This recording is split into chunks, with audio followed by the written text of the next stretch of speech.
Amen. Praise the Lord. Blessed Sunday morning po sa bawat isa. Pwede po ba tayong tumayong lahat bilang pagbibigay galang sa pagbasa ng salita ng Panginoon sa ating pong Bible reading?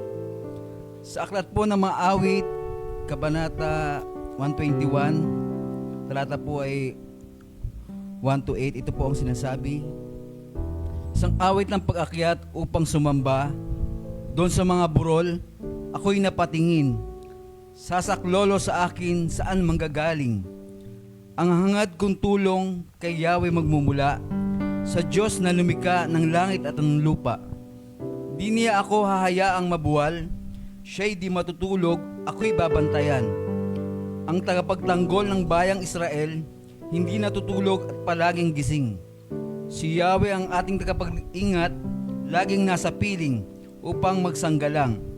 Di ka maaano sa init ng araw, kung gabi ay di ka sasaktan ng buwan.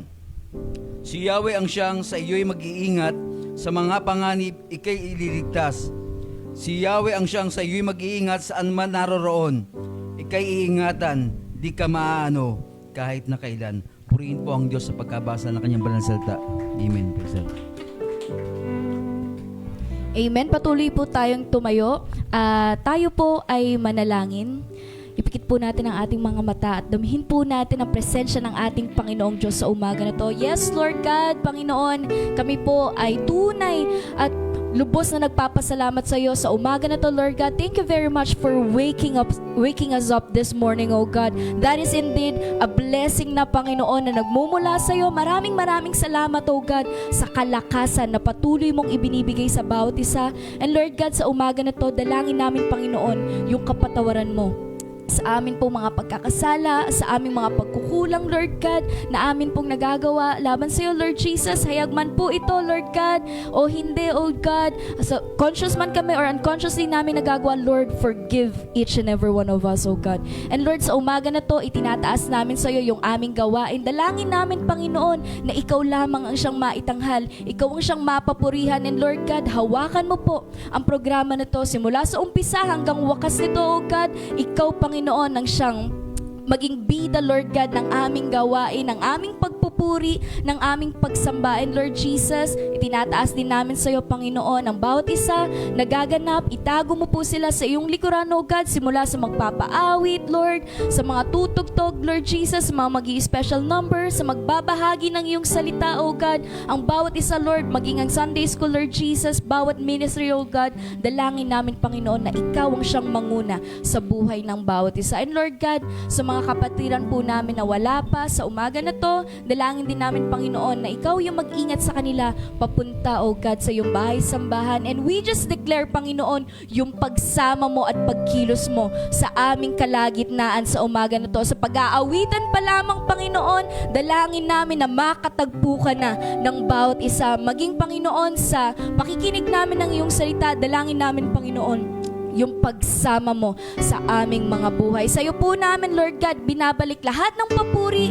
lahat ng pagsamba, lahat ng pasasalamat sa umaga na to. In Jesus' name we pray. Amen and amen. Hallelujah. Amen. Good morning, church. Good morning, CCFC.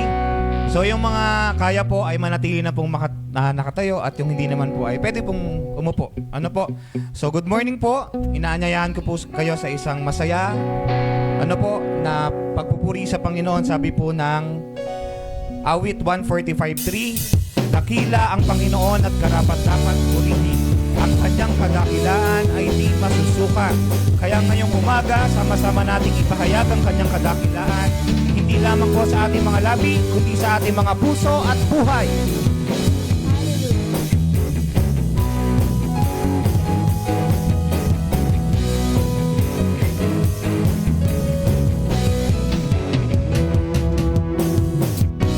Wala nang hihigit sa kalwalhatian mo.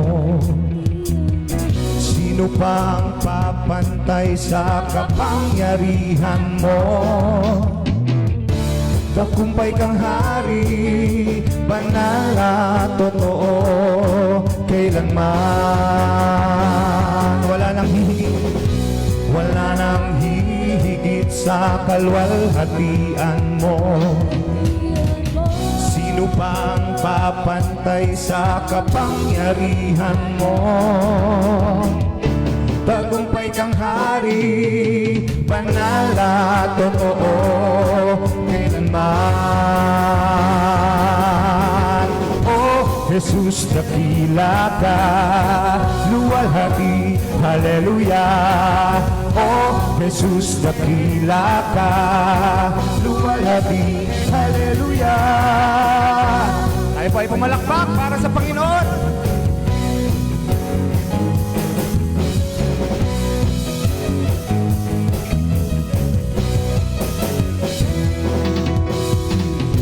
Wala nang hihigit sa kalwalhatian mo. Sino pang papantay sa kapangyarihan mo? Tagumpay kang hari, banal at totoo, kailanman. Oh, Jesus, dakila ka! Oh, Jesus, dakila ka, luwalhati, hallelujah. Oh, Jesus, dakila ka, luwalhati, hallelujah. Oh, Jesus, dakila ka, luwalhati, hallelujah. Oh, Jesus, dakila ka, luwalhati, hallelujah. Yes, Lord!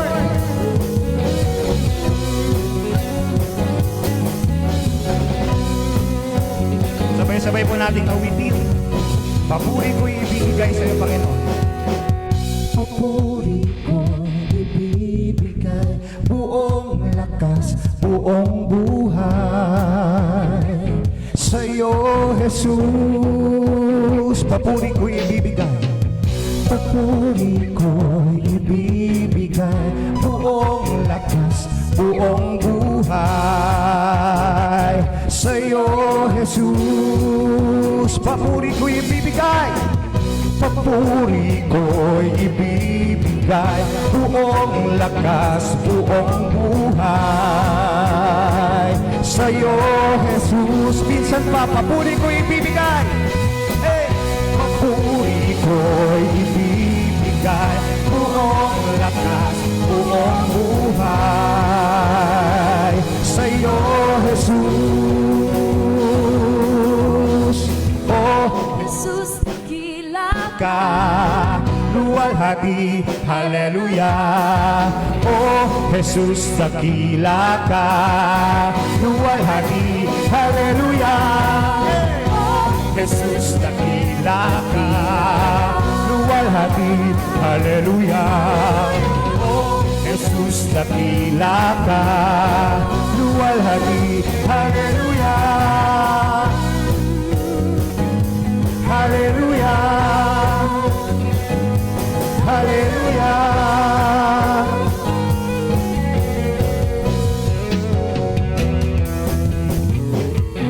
Yes, Lord, palakpakan po natin ang Panginoon. Tunay nga na dakila ka at ibibigay namin ng papuri sa iyo ng buong lakas at buong buhay ngayong umaga. So patuloy po nating papurihan ng Panginoon, awitan ng Panginoon. So sa oras na to, ibigay natin ang ating focus, ituon natin sa Panginoon.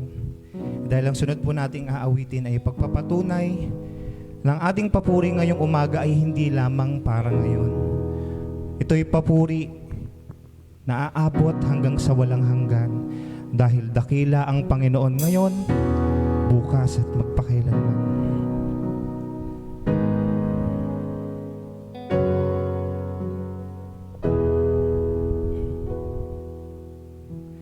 A thousand generations falling down worship to sing the song of ages to the Lamb. And all who've gone before us and all who will believe will sing the song of ages to the Lamb. Awitin po natin ang sabay-sabay. Your name is the highest. Your name is the highest. Your name is the greatest. Your name stands above them all. O thrones, in dominions, all powers and position, your name stands above them all, and the angels cry, holy, all creation cries, holy, you were lifted high, holy, holy forever.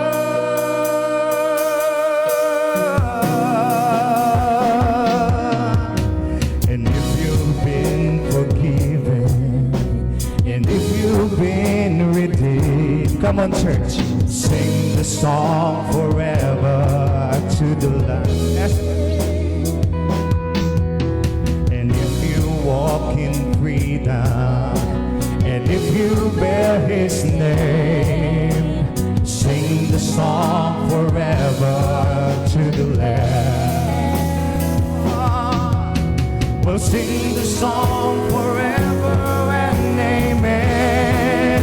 And the angels cry, holy, all creations cry, holy, you were lifted high, holy, holy forever. Hear people sing, hear people sing, holy to the King of Kings, holy, you will always be, holy, holy forever. Come on, church, sing it out. Nasa atin ang Panginoon.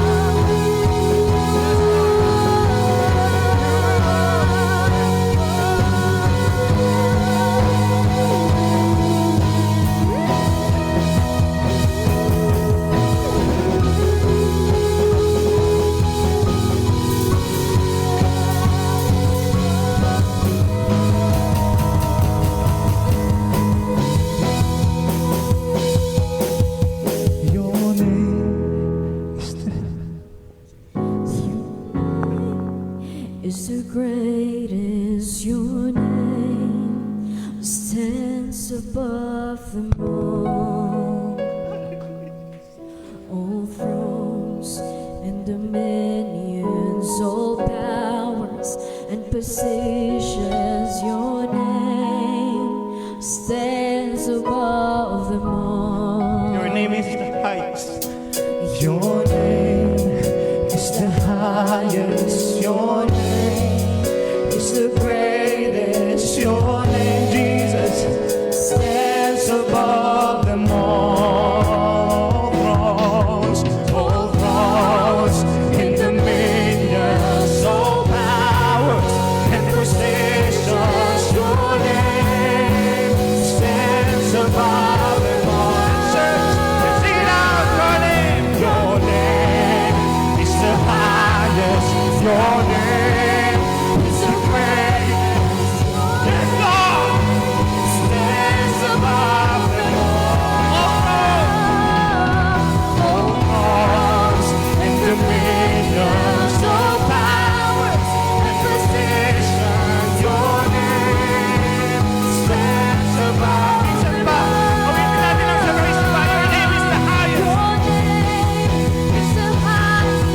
Your name is the greatest. Your name stands above them all. All thrones and dominions, all powers and positions. Your name stands above them all. And the angels cry, holy.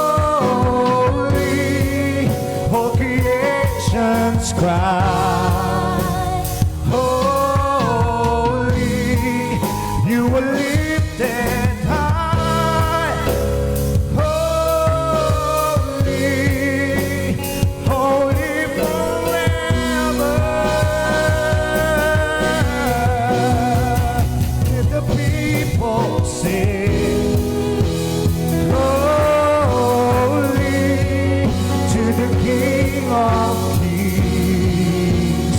Holy, you will always be. Holy, holy forever. Yes, Lord, you are holy forever. Yes, Lord Jesus. Nagpapasalamat kami na Ikaw ang aming Panginoon. Nagpapasalamat kami sa napakaganda mong pangalan. Dahil ang pangalan mo ay may kalakip na kaligtasan, may kalakip na authority, may kalakip na pagmamahal, kaligtasan, pagbibigayan, kapayapaan. Yes, Lord Jesus. And kung ikaw ay patuloy na naniniwala na ang Diyos ay gagawa ng himala sa buhay mo, itaas mo ang iyong kamay at purihin ang nag-iisang Panginoon. Yes, Lord, give it all you got.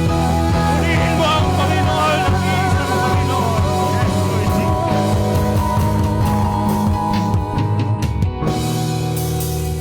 Death could not hold you, the veil tore before you. You silenced the boast of sin and grave. The heavens are roaring the praise of your glory. For you were raised to life again. Death could not hold you. The veil tore before you. You silenced the boast of sin and grave. The heavens are roaring the praise of your glory. For you were raised to life again. You have no rival, and you have no equal. Now and forever, God, you reign. Yours is the kingdom, yours is the glory, yours is the name above all names. What a powerful name it is! What a powerful name it is! Yes, Lord Jesus. Sa pangalan mo, napapawi ang takot. Napapasok ang mga tanikalaang. At may buhay na walang hanggan sa pangalan mo, Panginoon. Pangalan mo ay walang karibal. Walang kapantay. Ikaw ang hari magpakailanman. Yes,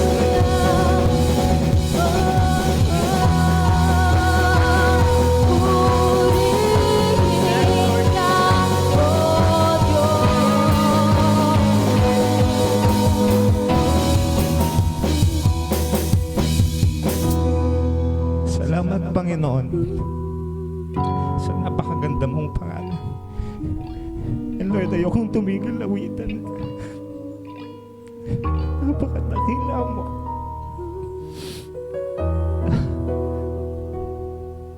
Yes.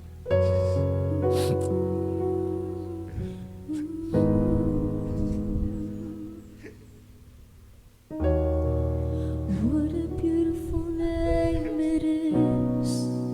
What a beautiful name it is. The name of Jesus Christ, my King. What a beautiful name it is. Nothing compares to this. What a beautiful name it is. The name of Jesus. What a beautiful name it is. What a beautiful name it is. The name of Jesus Christ. What a beautiful name it is. Nothing compares to this. What a beautiful name it is. The name of Jesus.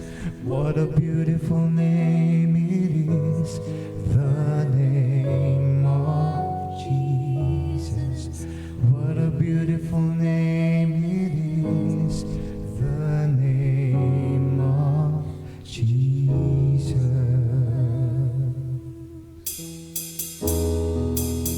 Yes, Lord Jesus.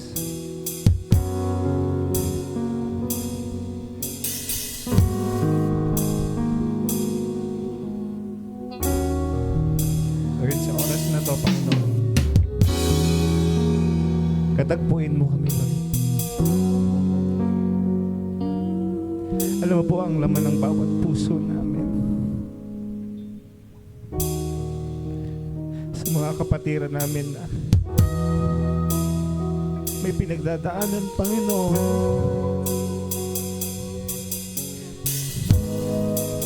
Lord, huwag mo silang kakalimutan.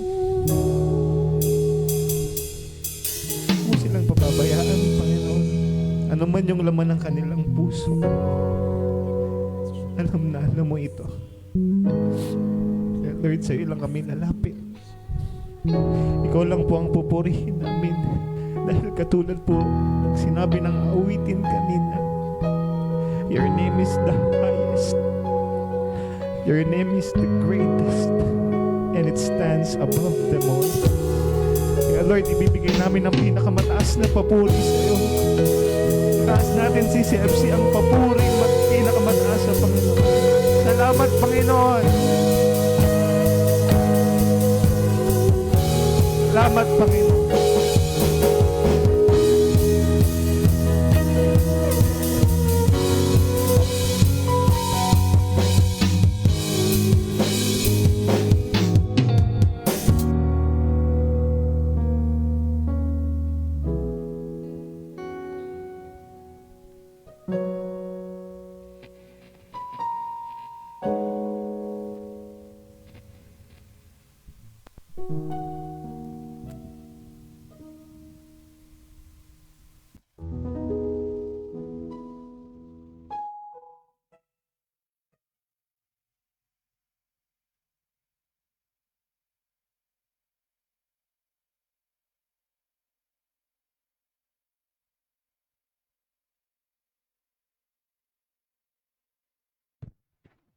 Magandang umaga po.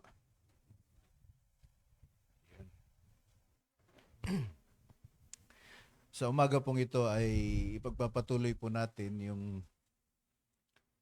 ating napag-aralan 2 weeks ago. No? Last week wala naman ako.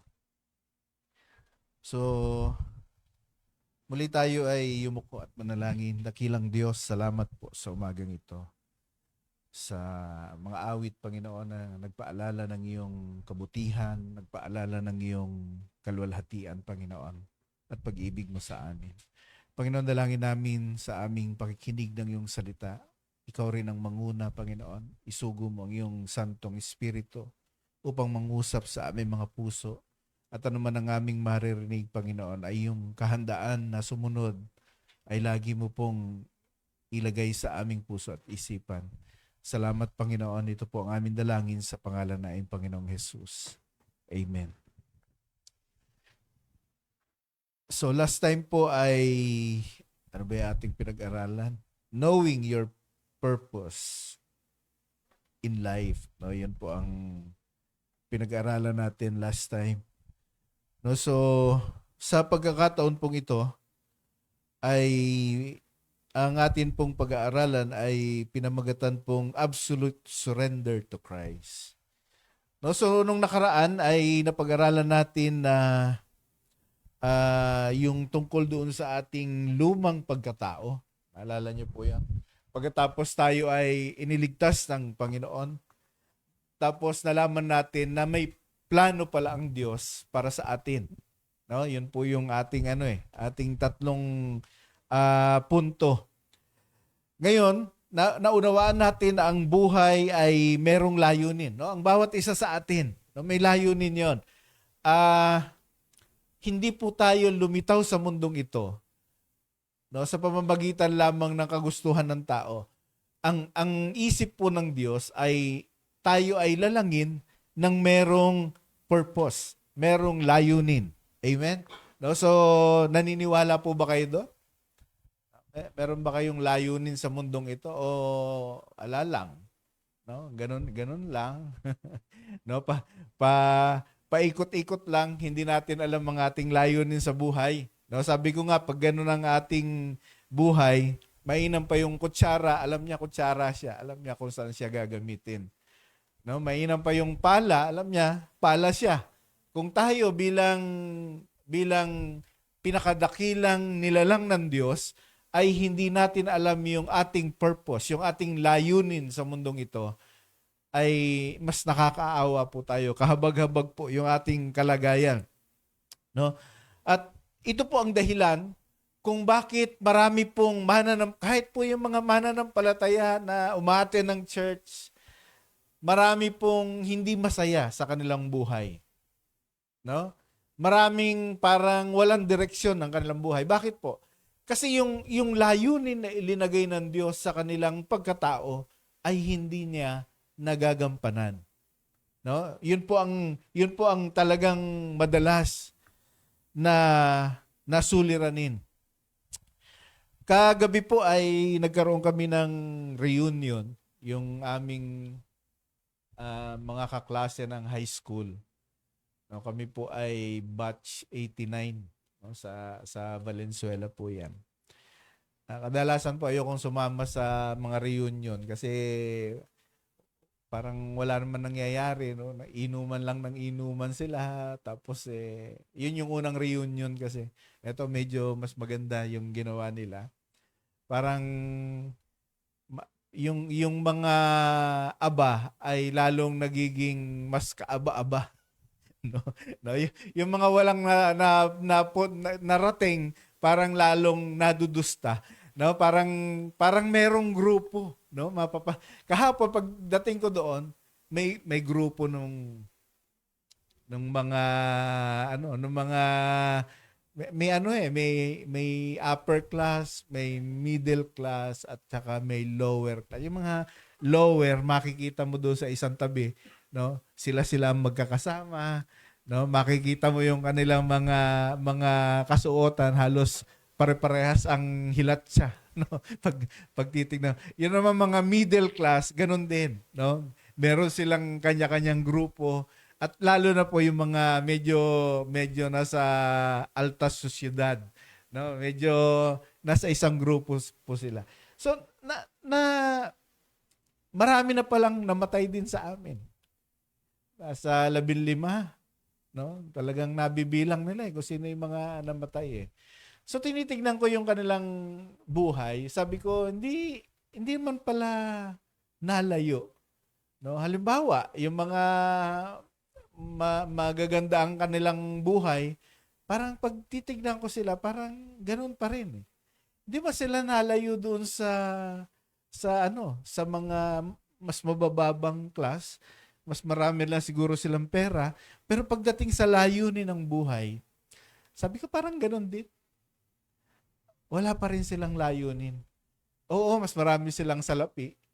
No? Pero parang pagtitingnan ko, yung saya, no? Kung pag-uusapan ay saya lang, halos pare-parehas din lang. Ang mahalaga po kasi yung narating mo, ano ba yung layunin mo? Meron kaming mga mataas ang narating, no? Meron akong classmate na parang parang area manager ng East West, no? So hawak niya ang buong Bulacan, Nueva Ecija, parang mataas na hong posisyon 'yan.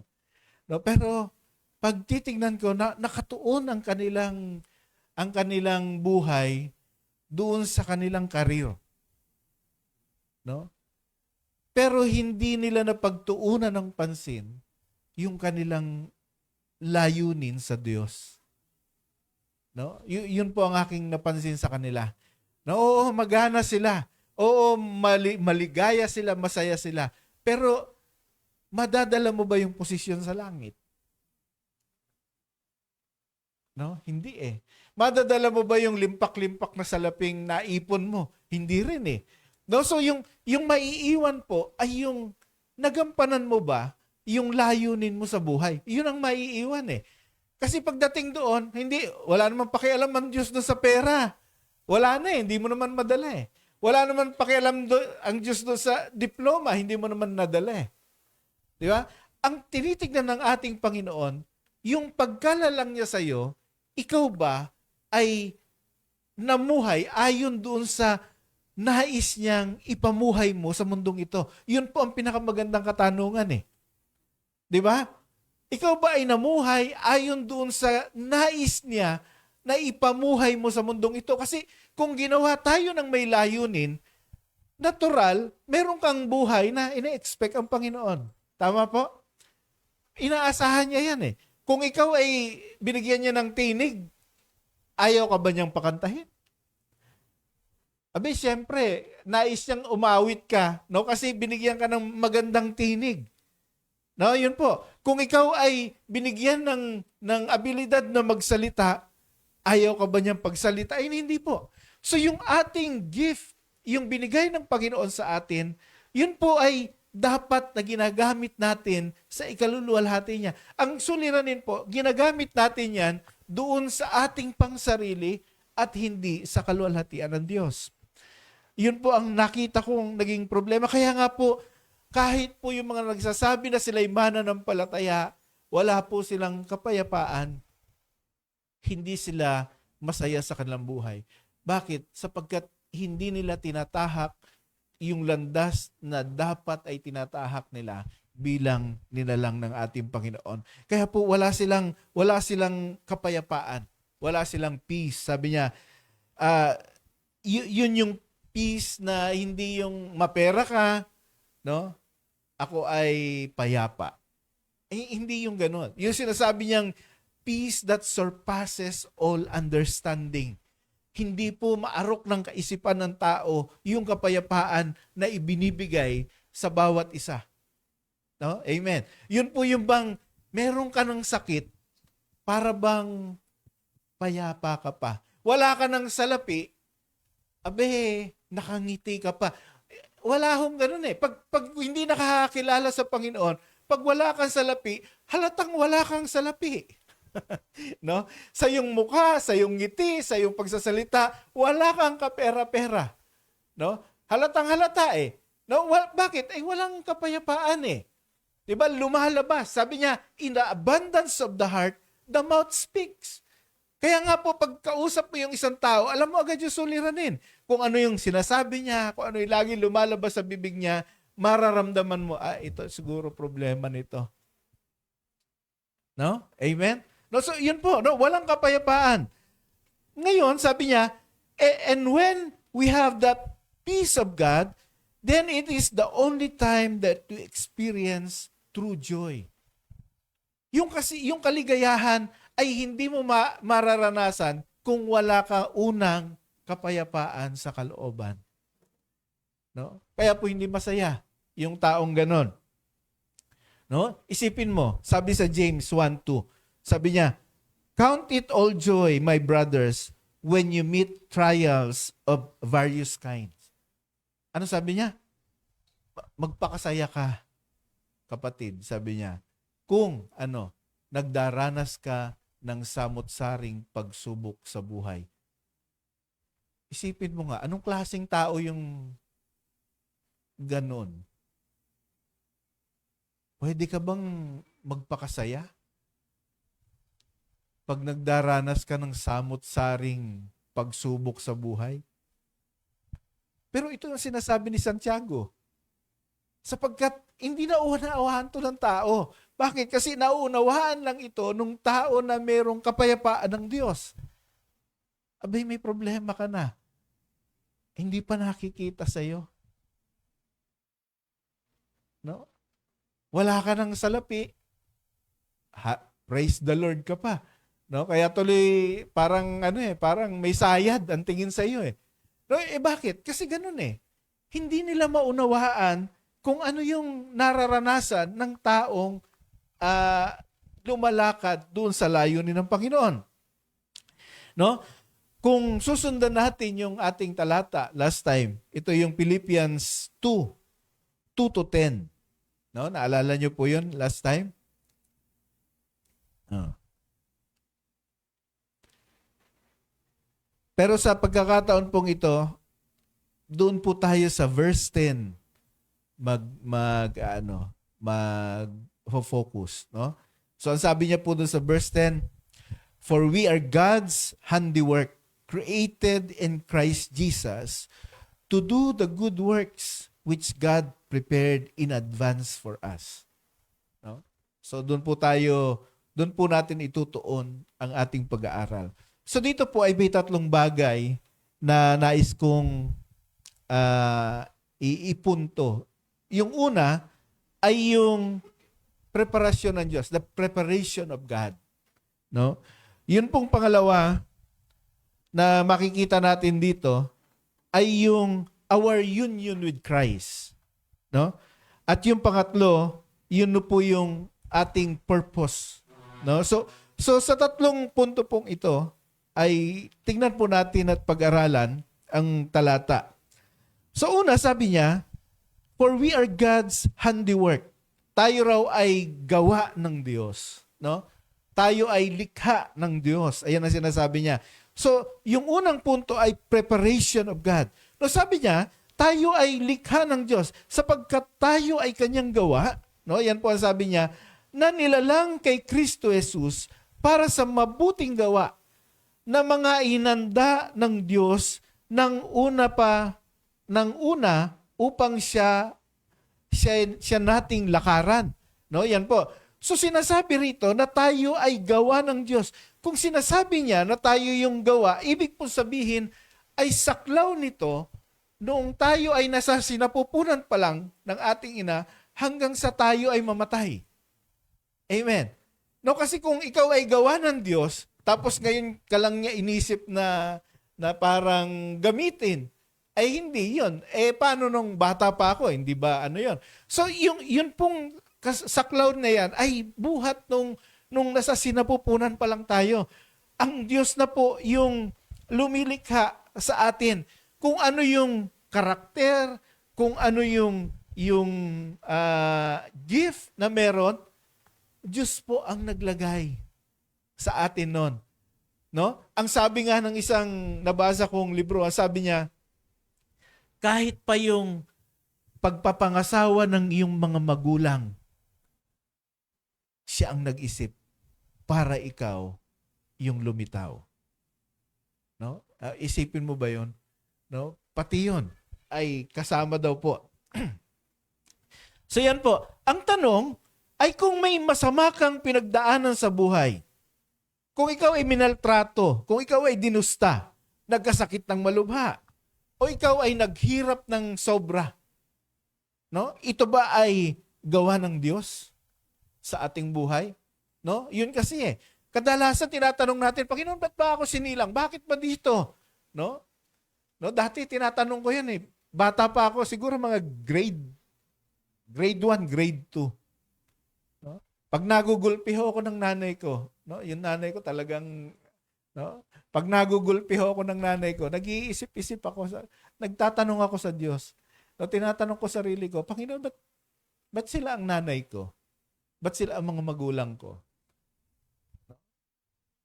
Bakit dito sa tahanan ako lumitaw? No, yun po ay natatanong ko sa aking sarili. Bata pa akong maliit. Ito ba ay gawa ng Diyos? Gawa ba ng Diyos yung ating paghihirap?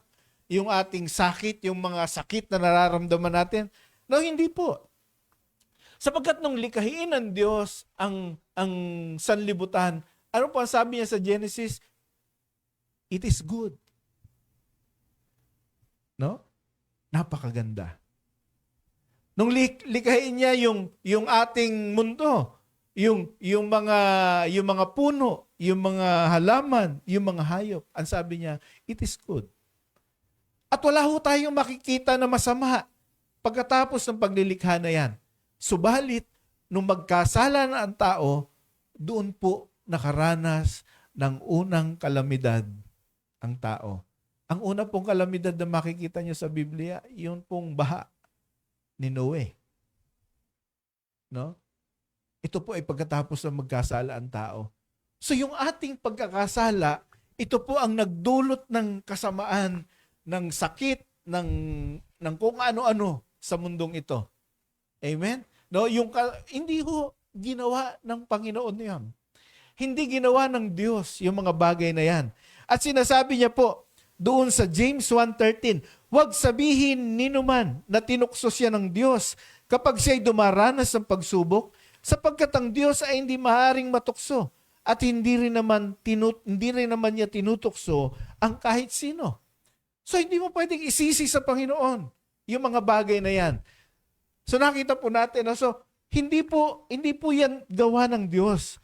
Subalit, may mga pagkakataon na pinahihintulutan ng Panginoon yung mga bagay na yan sa ating buhay para may ituro sa atin. Para pong itong si Job. Naalala niyo po yung istorya ni Job? No? Walang tatalo sa kabanalan kay Job. Doon sa kanilang panahon, doon sa kanilang lugar. Walang tatalo sa yaman kay Job. Doon sa kanilang lugar, wala po. No? Siya ay sumasamba sa Panginoon. Isipin mo, araw-araw pinapanalangin niya yung kanyang mga anak. Bakit? Baka makapagsalita sila ng labag sa Panginoon. Siya na ang humihingi ng kapatawaran. Pero, sinubok siya. No? Pinahintulutan ng Diyos. Ang sabi ni Satanas, abe, sasambahin ka ba niyan? No? Kung wala siyang nakukuha sa iyo. Mautak, ano po? Mautak na salita eh. Yan ba aaten ng church? Kung gipit na yan. No? Parang pareho, ano? Parang pareho. No? Yan ba pupunta pa yan ng church? Kung medyo may hirapan na yan. No? Nakita po ba natin? So yun po ang akusasyon ni Satanas at kay Job. At alam naman parang Panginoon parang challenge accepted. O sige, subukan mo. Huwag mo lamang siyang papatayin. No? Yun po ang yun po ang deal nila eh. Kaya po yung mga pagsubok ay dumarating sa buhay sapagkat may mga pagkakataon na pinahihintulutan ng Diyos yung pagsubok sa atin. Bakit? Para po sa ating kapakanan. Amen? Huwag lang ho yung pagsubok na ikaw ang gumawa. Kasi minsan ikaw ang gumawa eh. Di ba? Hindi mo inayos ang paggastos. No? 100 lang ang kita mo araw-araw, 1,000 ka kung gumastos. Abe, talaga nga naman, nabaon ka sa utang. No? Isisisi mo ba sa Panginoon? Hindi eh. No? Wag lang ho yung mga ganyan. No? Iyon po ay pagsubok na para bang ang sabi nila ay self-inflicted. Ikaw ang humingi niyan sa iyong sarili. Kaya ka naghirap. No? Amen. No, wag lang ho yung mga ganon. Hindi naman ho, pag tinitignan ho natin ang ating buhay, bibihira ho yung pagsubok na parang titignan mong nagbuhat sa Diyos. Kadalasan ho dahil sa ating sarili. Di ba? Nagkasakit ka. Bakit? Kamusta ba ang kinakain mo? No? Kamusta ba ang iyong pag-aalaga sa iyong katawan? Hindi naman ho Diyos ang may gawa nun. No. So titignan po natin, may mga ganun pong bagay, may pinahihintulutan ng Panginoon. Subalit, no, 1 Corinthians 10:13, sabi niya, wala pang pagsubok na dumating sa iyo na hindi naranasan ng ibang tao. Tapat ang Diyos at hindi niya ipahintulot na kayo subukin ng higit sa inyong makakaya. Sa halip, pagdating ng pagsubok, bibigyan niya kayo ng lakas upang makayanan ito at ng paraan upang malampasan ito. Isipin mo kung gaano kabuti ang Panginoon. Nagkaroon ka ng problema, pagsubok, minsan ho, o madalas kahit hindi niya pinahintulot sa ating buhay, kahit na tayo ang may kagagawan, no? Hindi pa rin niya pinahihintulutan yung mga suliranin na higit sa ating makakaya. Amen. No? Tingnan mo nga yung katabi mo, parang natutulog na eh. Amen. No? So, ayun po, no? So, wag ho natin isisi. No? Wag natin isisi sa ating Panginoon. Paano yung mga problema? Paano yung mga pagsubok? Ang sabi po niya sa Biblia, Romans 8:28, no? Ito po ang sabi niya. And we know that all things God works for good of those who love Him.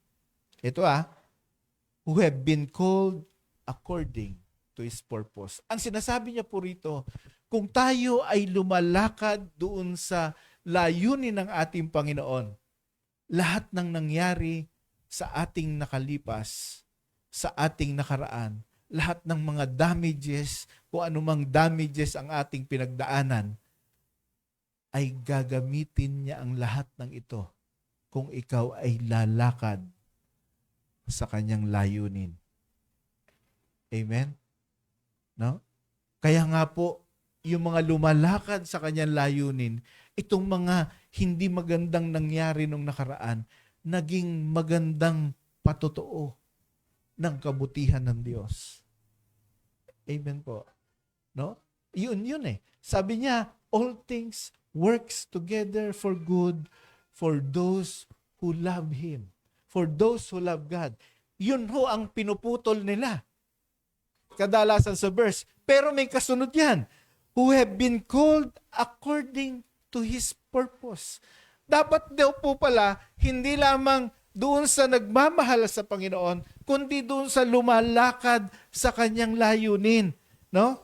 Yun po pag hindi ka lumakad sa kanyang layunin, yung mga bagay na naranasan mo ay hindi magiging kagamit-gamit para sa iyong buhay. Lagi mong iisiping sumpa sa iyo. Lagi mong iisiping problema kahit na itong hinaharap na ito. Lagi mong maaalala. Bakit? Sapagkat hindi mo linalakaran yung layunin ng ating Panginoon. Pero kung lumalakad ka dun sa layunin ng Diyos, ano man yung iyong nakaraan, ang sabi niya, lahat ng bagay na yan ay gagamitin niya para sa kailuluwalhati niya. Amen po? No? So, ayan po.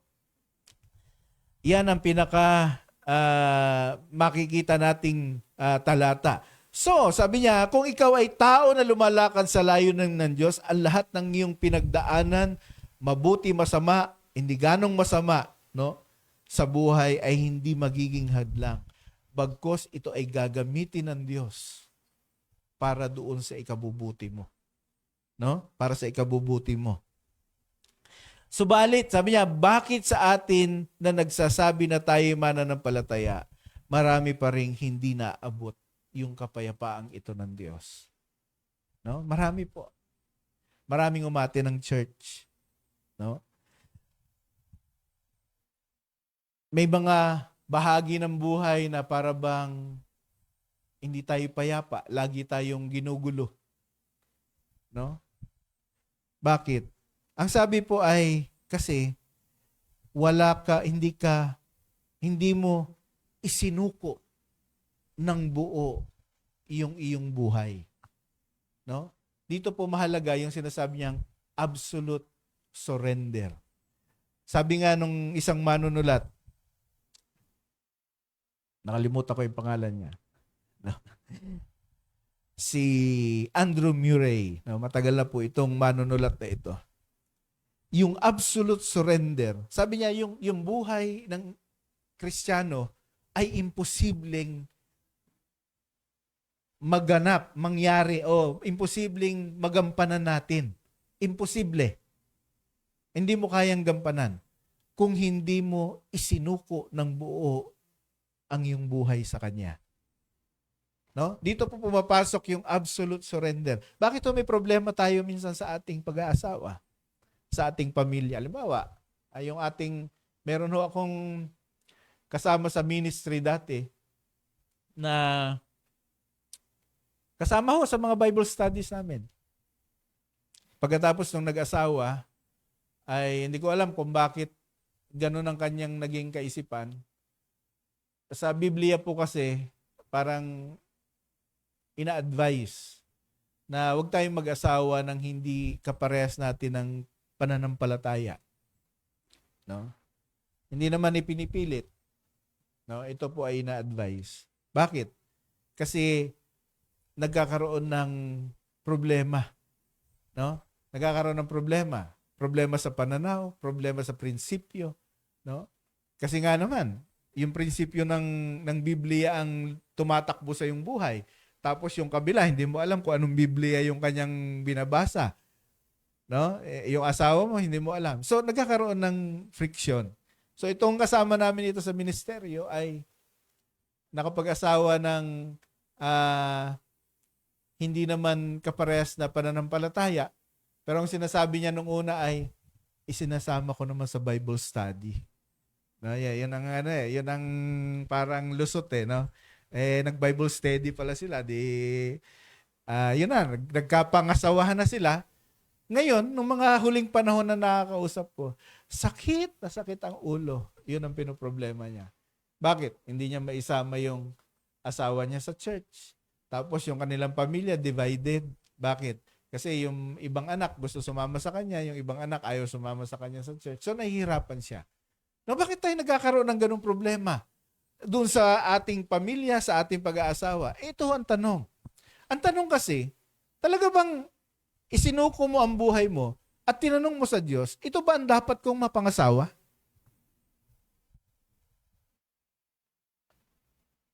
No? Minsan namimili na tayo, tapos sasabihin nyo, Lord, i-bless mo kami. No? Di sige. Di ba?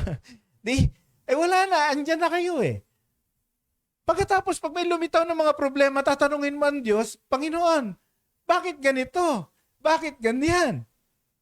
Ang tanong, tinanong mo ba sa Kanya kung siya nga yung dapat mong mapangasawa?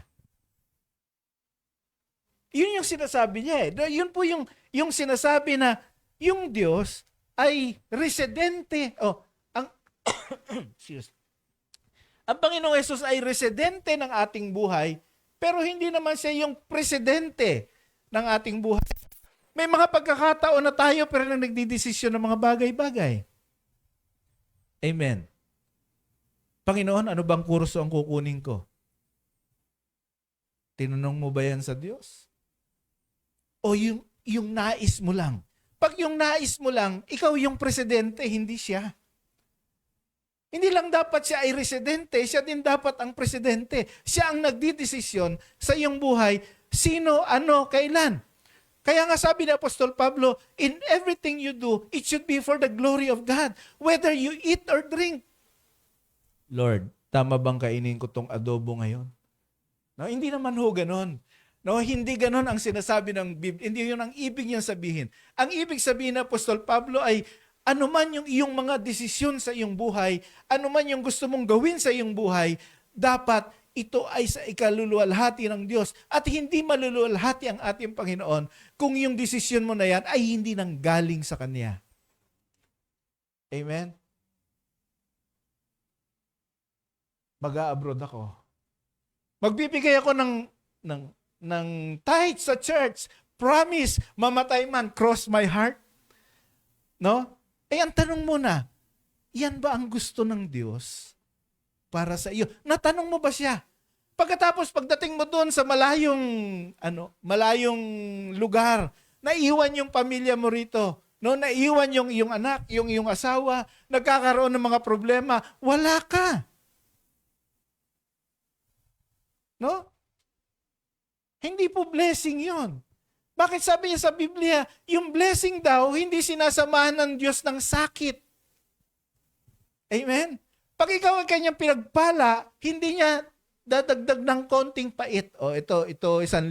Dagdagan kita ng konting sakit, may 1,000 ka. Hindi ho ganun. Ang pagpapala ng Diyos ay buo. Amen? Walang hirap sa damdamin.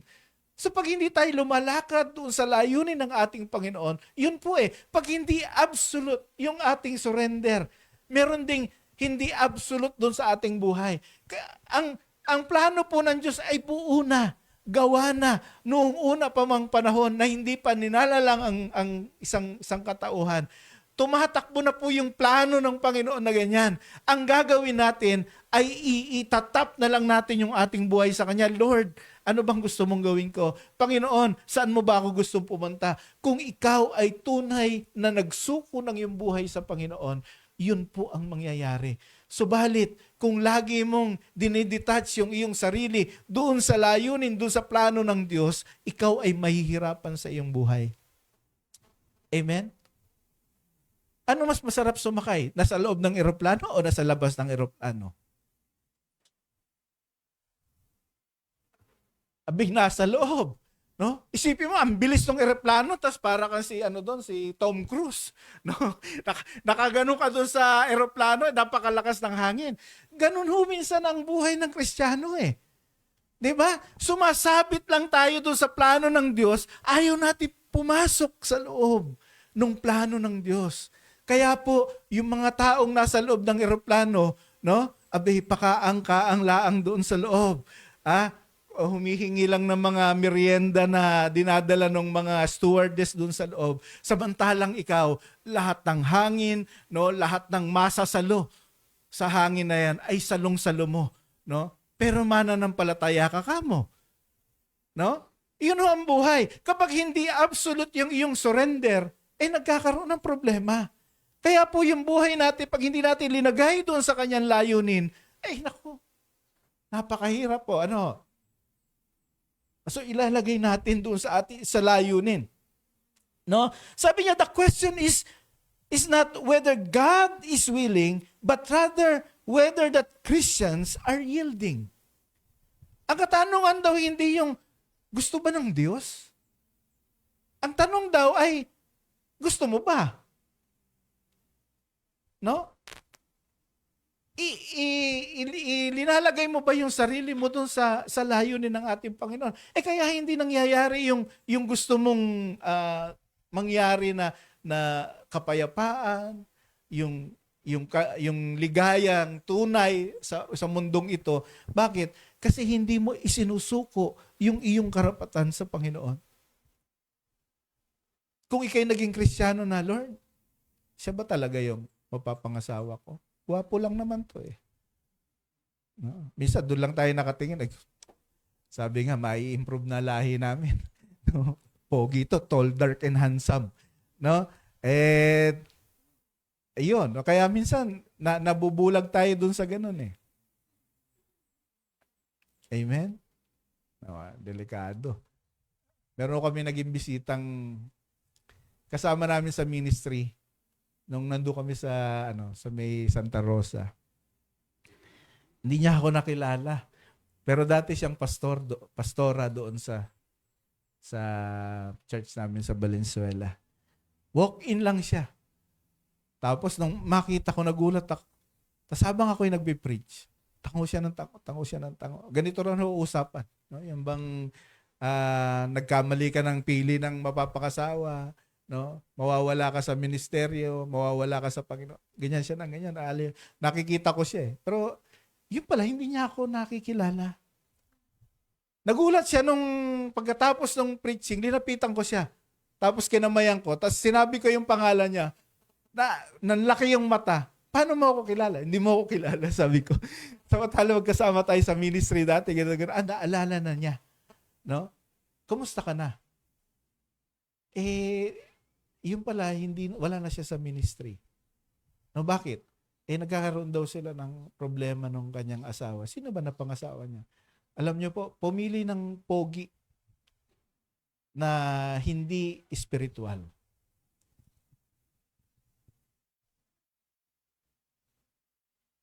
Yung ganun, yung bang pipili ka, ang karakteristik pogi lang, delikado eh. Malulungi ka ng malilihis ka ng landas. No? Ang karakteristik ng lalaki, pogi lang. Pogi, mabisyo, lahat nandun sa kanya eh. ABS-CBN yan, sabi. No, lahat alak, babae, sugal, lahat nandun lahat, pero pogi lang. No? Nung na-realize niya, hindi na niya magawa yung layunin ng Diyos sa kanyang buhay. Abay, nag-aaral pa ng Bible school ito eh. Nag-aaral ng Bethel ito eh. Ay, na-announce. Pero, ang nangyari, parang yung kanyang desisyon, hindi niya tinanong sa Panginoon, Lord, ito ba? Siya ba yung gusto mo para sa akin? No? Pwede naman kung ipilit mo. No? Hindi. Hindi niya tinahak yung purpose ng Diyos sa kanyang buhay. Ngayon, yung layunin ng Diyos, nawala. Nalihis. Imbis na nasa loob siya ng eroplano, nandun siya sa labas ng eroplano. Nandun nakakapit doon sa pakpak ng eroplano. No? Di bale, ligtas naman ako eh. Yeah. Kaya lang, napakadelikado sa labas. Samantalang maraming mananampalataya, nasa loob ng eroplano, ini-enjoy yung kanyang biyahe papunta doon sa layunin ng ating Panginoon. No? Yun po ang nagiging suliranin. Bakit hindi tayo maligaya, masaya sa ating buhay?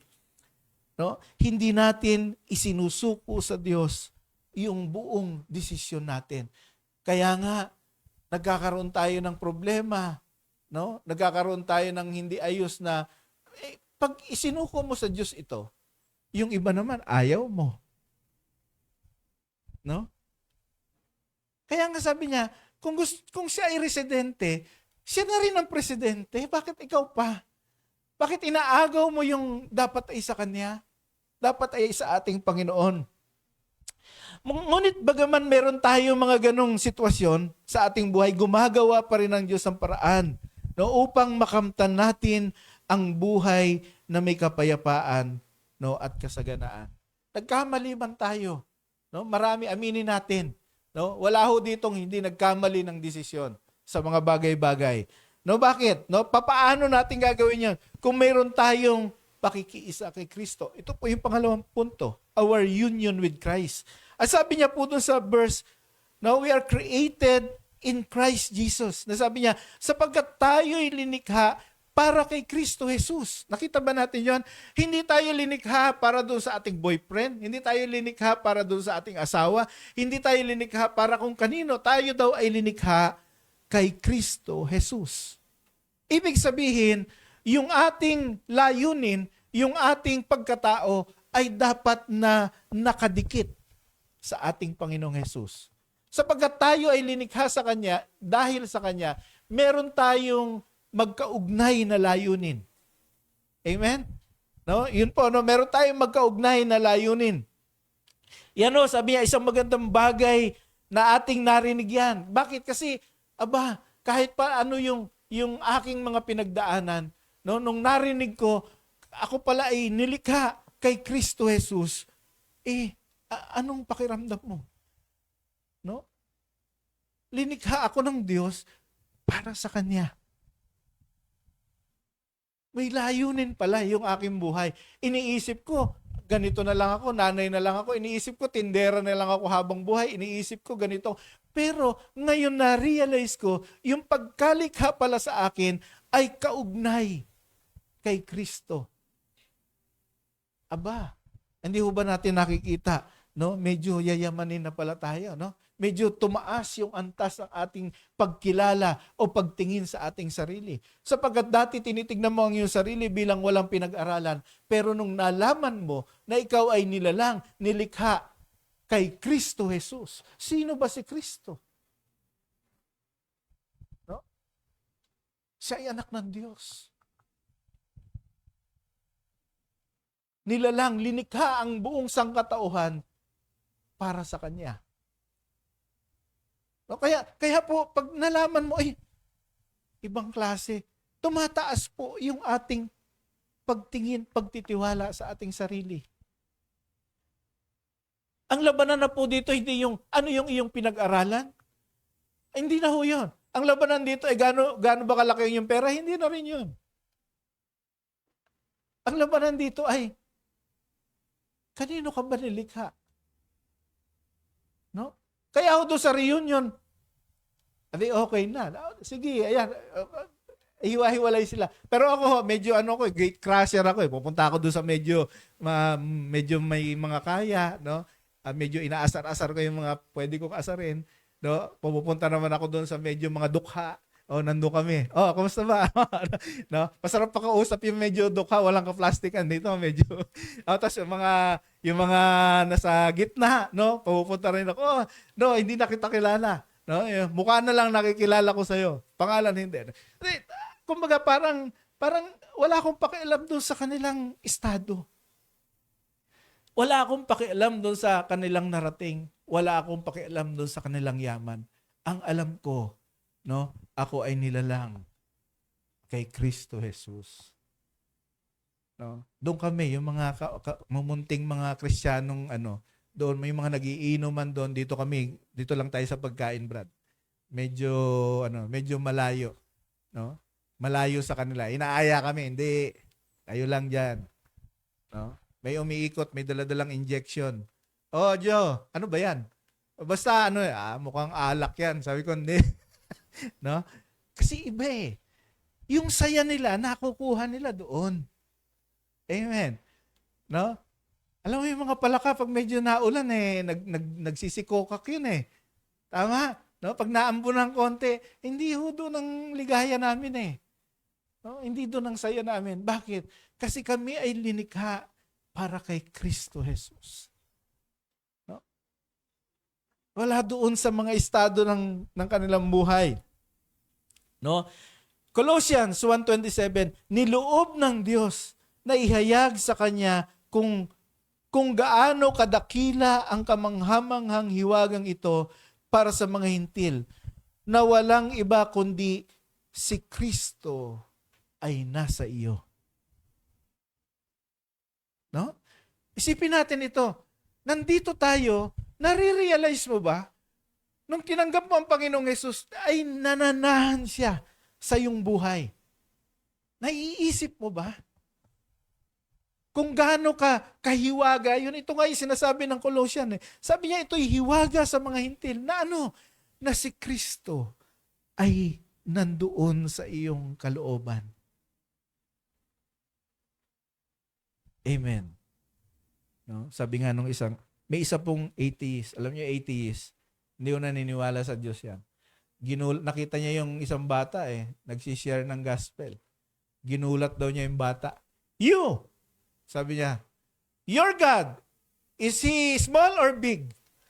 No? So, nagulat siya. Sabi niya, hoy, bata! Sabi niya, yung bang Diyos mo, maliit o malaki? Na medyo nagitla yung bata. Ang sabi po ng bata, ang Diyos ko ay napakalaki, na ang mundo ay tungtungan lang ng kanyang paa. Subalit, napakaliit na nananahan siya sa aking puso.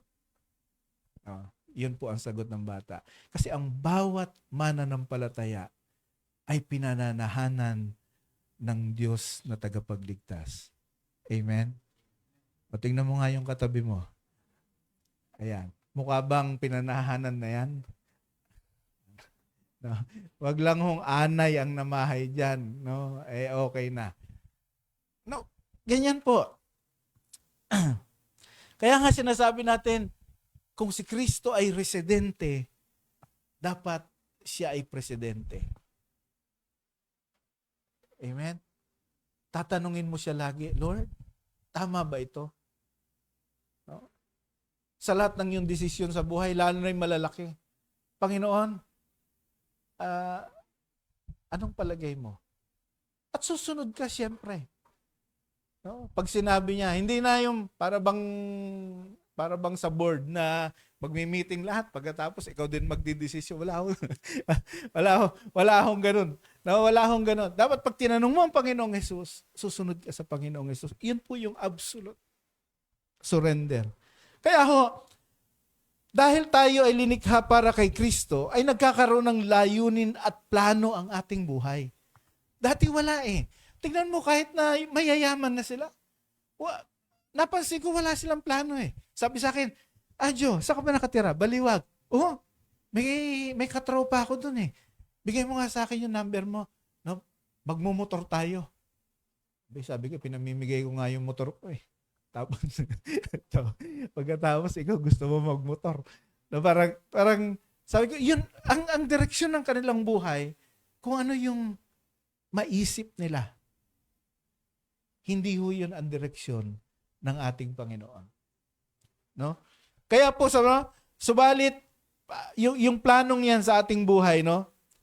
Yung layunin ng Diyos, dito pumapasok yung kanyang sinasabi niyang yung purpose. No? Una, tayo ay hinanda niya. No? Pangalawa, nilalang para kay Kristo Jesus. Pangatlo, sabi niya, dahil sa isang gawain. Yun po ang sabi niya sa verse, which God prepared in advance for us to do. Tayo raw ay linalang ng Diyos para kay Kristo Jesus dahil siya ay gumawa, no? In advance. Yung pagkakalikha niya sa iyo in advance. Alam niya na merong kang paglalagyan sa layunin niya, no? Yun ang sinasabi niya. So malinaw, no, na ginawa ng Panginoong Hesus ay magkakaugnay at dapat natin itong kumbaga gawin. Alin? Yung layunin ng Panginoong Hesus ay kaugnay doon sa layunin natin. Amen? No? So bago po lisanin ng Panginoong Hesus ang mundong ito, ito po ang sabi niya sa John 20:21. John 20:21, sabi niya, again, Jesus said, peace be with you. As my Father had sent me, I am sending you. Amen? No, nabasa niyo na ba yan? Ano bang Tagalog niya, kapatid? Paki-flash mo nga yung Tagalog. Muli sinabi ni Jesus, sumainyo ang kapayapaan. Kung paanong isinugo ako ng Ama, isinusugo ko rin kayo.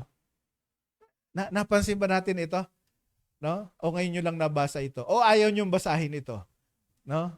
Ako, ito, pag mga ganitong suguan medyo sukuan ng laban ito. Hindi pwede. No? Hindi pa ako ready dyan, Lord. No? Nabasa nyo na ba ito? So kung may kaugnayan yung layunin ng Diyos, kung tayo ay linikha para kay Kristo Jesus, ang sinasabi ng Panginoong Jesus, sinugo ako ng Ama, kaya isinusugo ko kayo.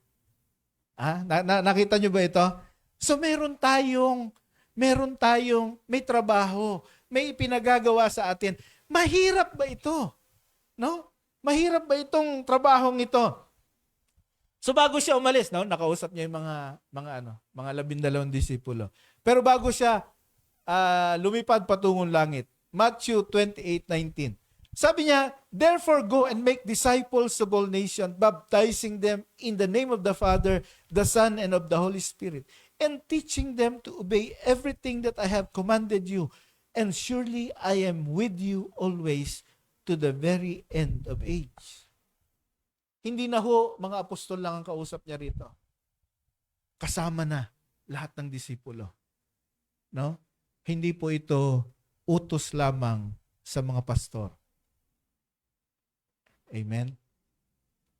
Utos po ito sa ating lahat. So yung atin pong layunin, tayo ay iniligtas ng Panginoong Hesus. Bakit? Kasi may layunin tayo upang ibahagi yung good news. No? Ibahagi yung mabuting balita. Ano yung mabuting balita? Na ang Panginoong Hesus, na ang Diyos ay binigay niya ang kanyang anak upang mamatay sa krus ng Kalbaryo. No? Upang ang bawat isa ay magkaroon ng kapatawaran ng kasalanan. Yun po ang magandang balita. Yun po ay responsibilidad ng bawat isa sa atin. Amen? Doon po tumatakbo yung layunin ng ating Panginoon. Pastor, magpo-full time ba ako sa ministry? Hindi kailangan. Aalis ba ako dito sa trabaho ko? Hindi kailangan. Hindi ka naman inuutusan. Pero kung inuutusan ka, no?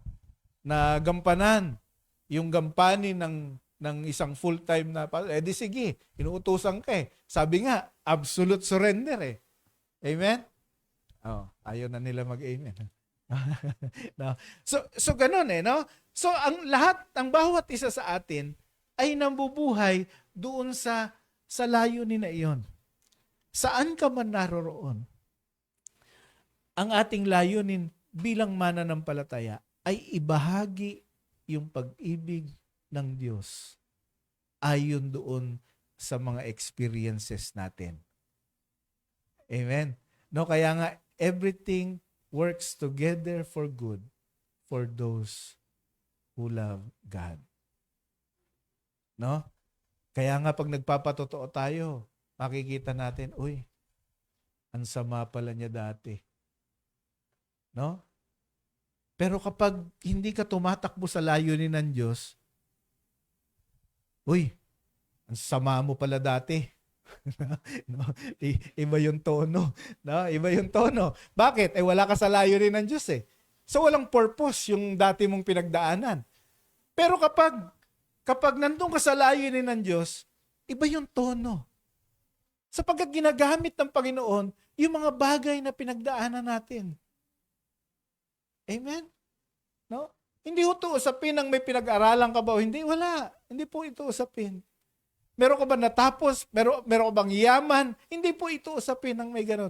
Ang totoo lang mas marami pang walang yaman ang nakakasunod dito kaysa yung mayayaman. Bakit? Mahiyain sila eh. Amen? No? May mahiyain ba rito? Ay, lahat. Ayun na. Wala na, ayawan na. Okay. Sabi sa Romans 10:13-15, dahil sinabi ng kasulatan, maliligtas ang lahat ng tumawag sa pangalan ng Panginoon. Paano naman sila tatawag sa Kanya kung hindi sila sumasampalataya?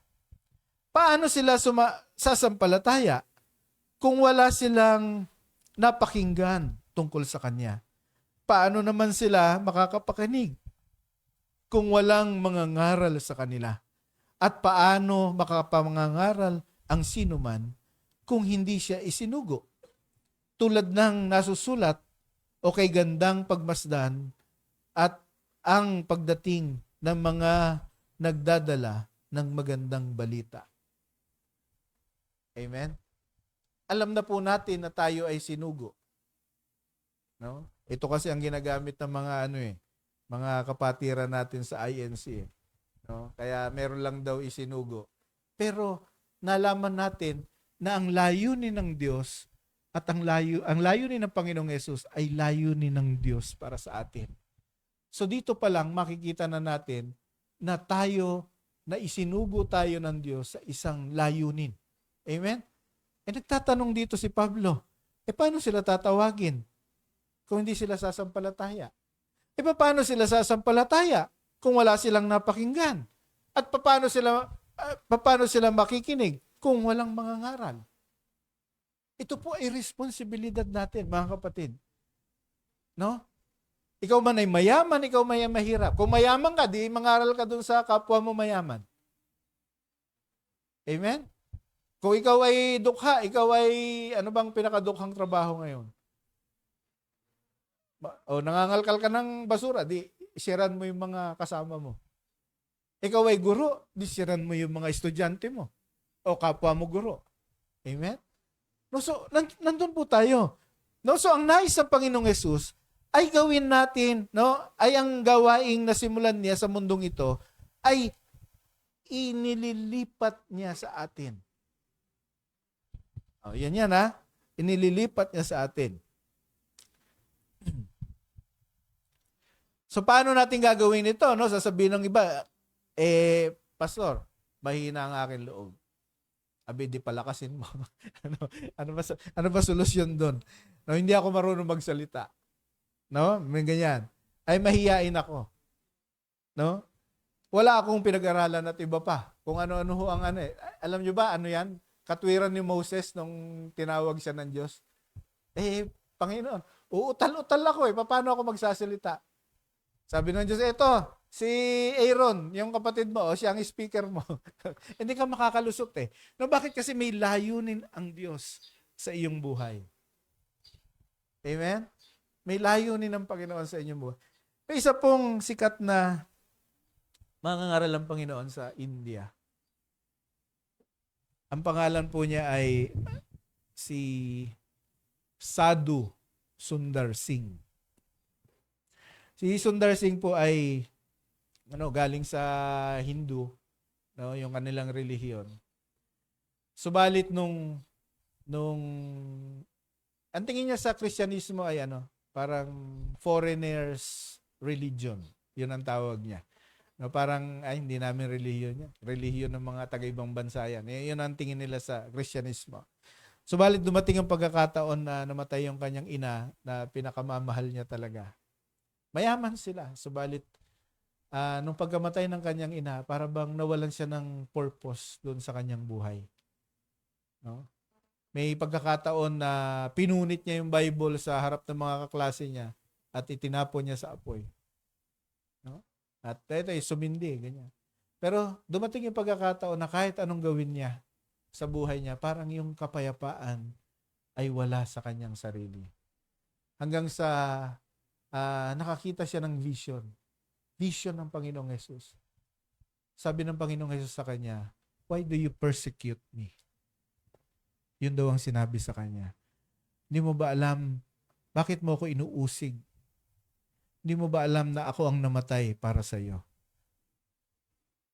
At pagbuhat nun, nagkaroon siya ng ibang layunin sa kanyang buhay. Nagsuot siya alam niyo yung mga nakakita na kayo ng mga Indian, di ba? Nagsuot yung orange, yung buo orange. Kaya yung mga Indian na medyo mataba, parang pongkan ang dating. Yung orange yung suot nila buo, pati mga turbana nila. Nakakita na kayo ng gano'n? Yun talaga ang kasuotan ng mga sadhu sa kanila, o mga priest sa kanila. No? So, yun yung Kaya lang, mapapansin mo sila, yung mga sadhung ito, sila yung mga vegetarian. Kaya wala kang makikita sa kanilang malulusog na kagaya ko. Wala kang makikita sa kanila. Kadalasan sa kanila, yung mga skinny. Bakit? Kasi hindi sila kumakain ng karne. Ito pong si Sundar Singh, nagsuot nung priest. Wala siyang kaalaman tungkol sa Biblia, pero nararamdaman niya na nais niya na ibahagi itong Kristo na kanyang narinig, na nagpakita sa kanya. Amen? Wala siyang alam. Hindi siya nakaka-attend sa church na ganito. At lumalakad siya doon sa kanilang bayan, papunta sa Tibet. Alam niyo po yung bahaging yan ng mundo, may yelo yan eh. Nagyayelo yung bahagi niyang mundo. May mga nakapaalang po siya. May mga pagkakataon na dahil sa kanyang malayong paglalakad, na kinakain ng yelo. Tawag nila parang frostbite, yung kanyang talampakan. At yung kanyang paa ay nagdudugo. Habang siya ay naglalakad doon sa mga niebe na yan, makikita mo yung dugo ng kanyang paa. No, kaya ang tawag po sa kanya ay the Apostle of the Bleeding Feet. No? Yun po yung tawag sa kanya, the Apostle of the Bleeding Feet. Bakit? Kasi sa lahat ng bayan na puntahan niya, yun pong kanyang paa, nagmamarka yung dugo doon sa mga pinagdaraanan niya. At lahat po ng bayan pinupuntahan niya dahil wala nga nakakakilala kay Kristo. At lahat ng mga misyonaring pumupunta doon ay pinapatay. No? Siya po ay inutusan, no, na mangaral hindi ng bagong relihiyon, kundi ipangaral yung Kristo na tinanggap niya sa kanyang sarili. Hindi ho tayo nag-uusap kung meron kang alam sa Biblia o wala. Hindi ho tayo nag-uusap kung ikaw ay nag-aral ng theology o wala. Ang sinasabi po rito ay, kaya mo bang ibahagi yung ginawa sa buhay mo ng ating Panginoong Hesus? Kaya mo siyang ibahagi. Yun po no? Yung sa kanya, yung ginawa, yung kapayapaan lang. Kasi nung tinignan daw siya ng Panginoong Hesus na ganyan, naging payapa yung kanyang pagkatao. No, so nangangaral siya sa lahat. Yung mga ibang kaparian ng kanilang relihiyon, ang nangyayari ay dinidebate siya. Meron pang naghulog sa kanya sa loob ng balon. Hinulog siya sa loob ng balon. May nabagsakan siyang malambot. Yung pala doon nahuhulog yung mga Kristiyano. Patay pala yung nabagsakan niya. Pagkatapos nananalangin siya, Panginoon, ano ang kalooban mo para sa akin? Ano yung dapat kong gawin? Hanggang sa bigla, narinig niya, bumukas yung saraduhan. No? Tapos, may naglaglag ng tali. Ang sabi sa kanya, Sadu, sabi niya, come. Akala niya na nanaginip lang siya, pero nung nakita niya yung tali, totoo yung tali. No? So umakyat siya pataas. Pagdating niya sa taas, walang tao. Sumarado uli yung takip. At iyan po ang mga experiences niya sa Panginoon. Wala ho siyang pinag-aralan tungkol sa Kristyanismo. No? Wala siyang alam. Subalit, ibinabahagi niya kung ano yung kanyang naranasan na dulot ng ating Panginoong Hesus. Amen? Kapatid, ano ba ang tingin mo? Bakit ba hindi natin mailinya yung ating sarili doon sa layunin ng ating Panginoon?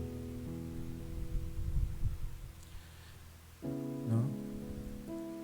Bakit ba sa maraming pagkakataon, yung sinasabing absolute surrender ay hindi natin magawa?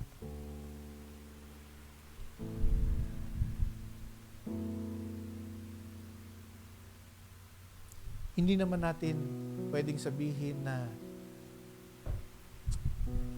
wala tayong alam. Lagi po tayo nasa church. Alam niyo po, sabi ni Pablo doon sa 1 Corinthians chapter 2, sabi niya, and so it was with me, brothers and sisters, when I came to you, I did not come with eloquence or human wisdom. Sabi ni Apostol Pablo, nung ako ay nangaral sa inyo, hindi ako nangaral ng may kagalingan sa pagsasalita. Eloquence, sabi niya. Hindi ako nangaral ng may dunong ng mundong ito. Sabi niya, as I proclaim to you the testimonies about God, for I resolved to know nothing while I was with you except Jesus Christ and Him crucified. Sapagkat pinagdesisyonan ko, sabi niya, na wala akong ipapangaral bukod doon sa kay Kristo na napako sa krus. No? Yun lang daw po ipapangaral. Yung pagkakaligtas sa atin ng Panginoong Hesus. Kaya po natin yun. Subalit marami po sa atin ang hindi ilinalagay yung ating buhay doon sa layunin ng Diyos. Kaya po sa maraming pagkakataon, hindi po tayo masaya. Yung tunay na kasiyahan na dapat nararanasan ng isang mananampalataya ay hindi po natin nararanasan. Sapagkat nakukontento po tayong umupo sa church tuwing linggo. Nakukontento po tayo na hindi nagbabahagi ng ating pananampalataya. Subalit, kung atin pong titingnan lahat ng ating pinag-aralan, makikita natin na doon natin mararanasan yung kapayapaan. At ang kasunod ng kapayapaan ay yung tunay na joy, tunay na ligaya, no, sa ating mga buhay. Tayo po ay manalangin. Panginoon, kami po ay lumalapit sa iyo. Oo, tinatawag namin ang aming mga sarili bilang mga mananampalataya. mga Kristiyano, binabasa namin ng iyong salita.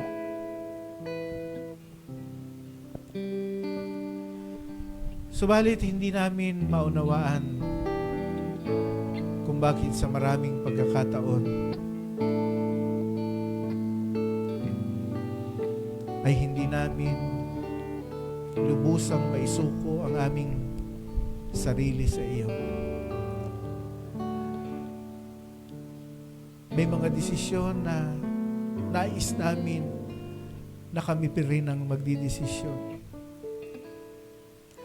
May mga bagay na nais namin na kami pa rin ang bida. Totoo, Panginoon, na ikaw ay nananahan o residente sa aming buhay. Subalit may mga pagkakataon na hindi ka namin ginagawang presidente ng aming buhay. Maraming desisyon na kami ang nagpapasya. Hindi namin tinatanong sa iyo kung ito nga ay gusto mo, kung ito nga ay kalooban mo.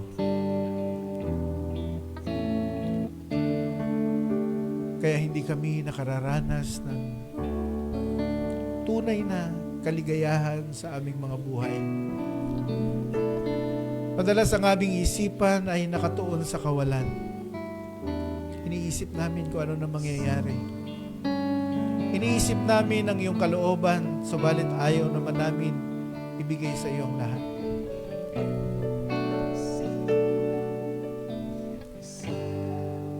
Panginoon, dalangin po namin sa pagkakataong ito na saliksikin mo ang aming kalooban, o aming Diyos. Ipakita ang mali. Ipakita ang mga bagay na dapat namin gawin upang maranasan namin ang kapayapaan na ibinibigay mo sa bawat tao na sumusunod sa iyo. Panginoon, patawarin mo kami kung marami sa amin ang ganito ang sitwasyon. Magpatuloy ka sa aming buhay. Patuloy mong linisin, Panginoon, yung karumihan sa aming kalooban. Patuloy mo kaming gabayan, Panginoon, sa mga hakbangin na nais mong hakbangan namin, sa layunin na nais mong ipamuhay namin. Panginoon, ikaw ang maghari sa amin. Umupo ka sa trono ng aming buhay. Ikaw ang laging mangusap, Panginoon. Marami pong salamat. Panginoon, kung sino man sa amin ang naparito ngayon at meron siyang suliranin sa kanyang buhay, dalangin ko, Lord. Nabigyan mo siya ng karunungan. Samahan mo siya, Panginoon, upang mapagtagumpayan ang mga suliranin ito. At sa mga kapatid ko na merong karamdaman sa kanilang pagparito, Panginoon, ang iyong mapagpalang kamay, Panginoon, ang isya mong idampi sa kanilang mga karamdaman. Sinasabi ng iyong salita, dahil sa iyong mga latay, kami ay tatanggap ng kagalingan. Panginoon, kiniklaim namin ang kagalingan ito sa pangalan ng aming Panginoong Jesus. Maraming salamat po, Lord. Pagpalain mo ang lahat. Ito pong aming dalangin sa pangalan ng Panginoong Jesus na tagapagligtas. Amen.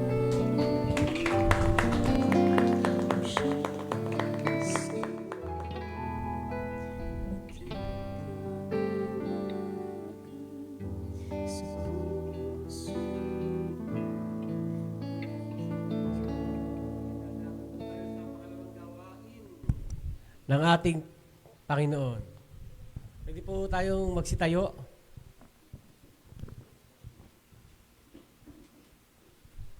Lord, kami po yung magbabalik sa iyo sa oras at sa araw na to. Kami, Panginoon, ay iyong binigyan ng lahat sa aming buhay. Pamilya, hanap buhay. Salamat, Panginoon. Kami malalakas. Pero sa oras na ito, Panginoon, kami naman ang magbibigay sa iyo. Sa iyong gawain para sa kapakinabangan ng church para sa mga pangailangan nito sa araw-araw. Panginoon, salamat po sa oras na to. Nandito ka, kasama namin sa mga gawain, sa mga pagpapala na nanggagaling sa iyo. Ikaw lang po ang aming inaasahan sa aming mga hanap buhay para kami makapagbalik ng pasasalamat. Lord, salamat po sa oras na to. Kami nagpupuri at nagpapasalamat sa iyong pangalan. Amen. Amen.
purihin ng Diyos. Minsan nga po, palakpakan po natin ating Panginoon. Amen.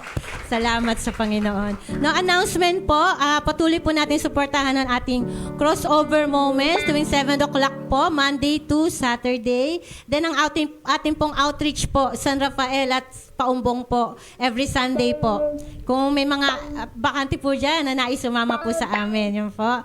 At ano pa po? At salamat po sa Panginoon. Meron po tayong 10 bagong upuan po. Salamat, Panginoon. Palapakan po natin. Yun po, maraming salamat.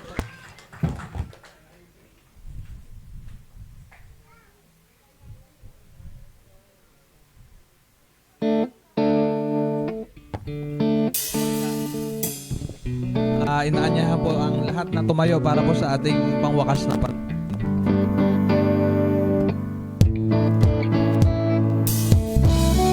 tayo po'y panalangin. Lord, muli, salamat Panginoon. Tunay nga po Lord na hindi mo kami lagi binibigo Panginoon. Salamat sa mensahe na nahayag. Salamat sa patuloy na pagpapaalala sa amin Lord. Salamat sa pag-encourage at ma-challenge nga po kami Lord na tumayo para sa iyo Panginoon. Lumakad ng direksyon na kasama ka. Na ikaw po yung siyang laging mangunap Lord sa aming buhay. Kaya nga po Lord, patuloy kami gabayan ng iyong Santong Espiritu. Sa araw na to at sa mga susunod na araw, ikaw po ang siyang patuloy na magpaalala na mapagtagumpay po kami kapag lagi ka pong nandyan. Ikaw ang aming inuuna. Kaya po Lord, salamat at ang naging pagdiriwang, ang naging selebrasyon na ito ay talagang para sa iyo at para ikaw ay mapapurihan. Baunin namin Lord ng kapayapaan na nagmumula sa iyo. Baunin namin Lord ang mga paalala Lord. Salamat po at ikaw ang laging mapapurihan sa aming buhay. Ito po ang aming dalangin sa pangalan mo Jesus. Amen.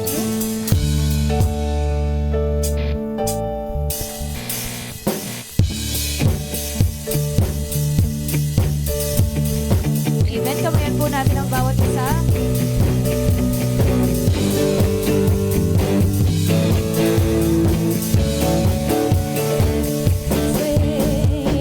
Every praise is to our God.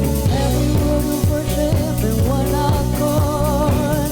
Every praise is to our God. Every praise is to our God. Every word of worship and one accord. Every praise is to our God. God my Savior, God my healer, God my deliverer. Yes He is, yes He is. God my Savior, God my healer, God my deliverer. Yes He is, yes He is. Every praise is to our God. Every word of worship is one accord. Every praise